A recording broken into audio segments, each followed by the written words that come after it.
আসসালামু আলাইকুম বন্ধুরা, কেমন আছেন? আশা করি আপনারা ভালো আছেন। আমার রান্নাঘরে আপনাদের স্বাগতম। আমি ভালো আছি। আজ আপনাদের জন্য নিয়ে এসেছি নতুন এক রেসিপি। দেখতে থাকুন, আশা করি আপনাদের ভালো লাগবে।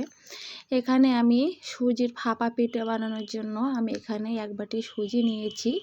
নিয়ে স্বাদ পরিমাণ লবণ দিয়েছি সামান্য পরিমাণ বেকিং পাউডার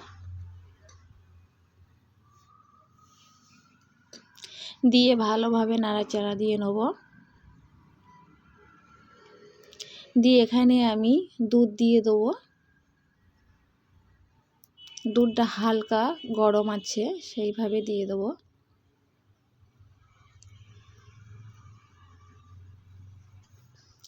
দিয়ে ভালোভাবে ঘুরে নেব সুজিটা। আবার একটু দুধ দিয়ে দেবো।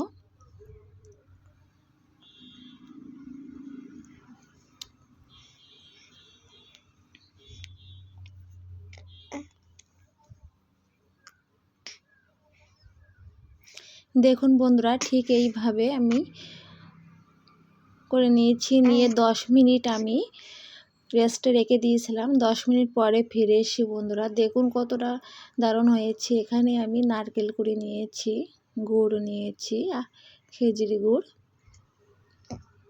নিয়ে আমি বাটিতে তেল মাখিয়ে নিয়েছি। নিয়ে এখানে আমি দিয়ে দেবো বাটিতে।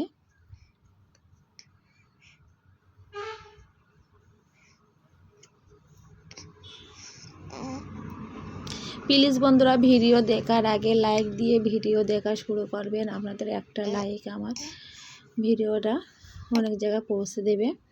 নারকেল কুড়ি দিয়েছি, গুড় দিয়ে দেবো।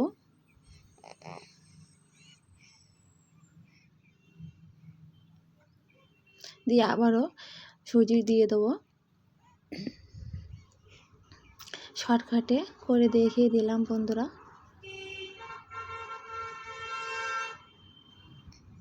এখানে আমি ভালো দেখানোর জন্য আমি নারকেল কুড়ি ওপর থেকেও দিয়ে দেবো।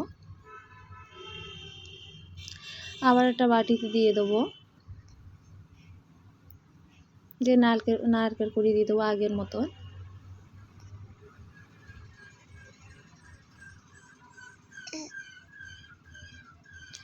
দুটো বাটিতে দিয়ে দিয়েছি।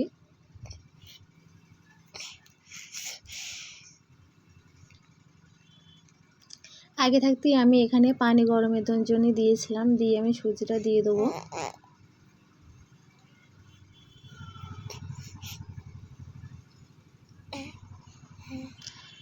দেখুন বন্ধুরা, হয়ে গিয়েছে।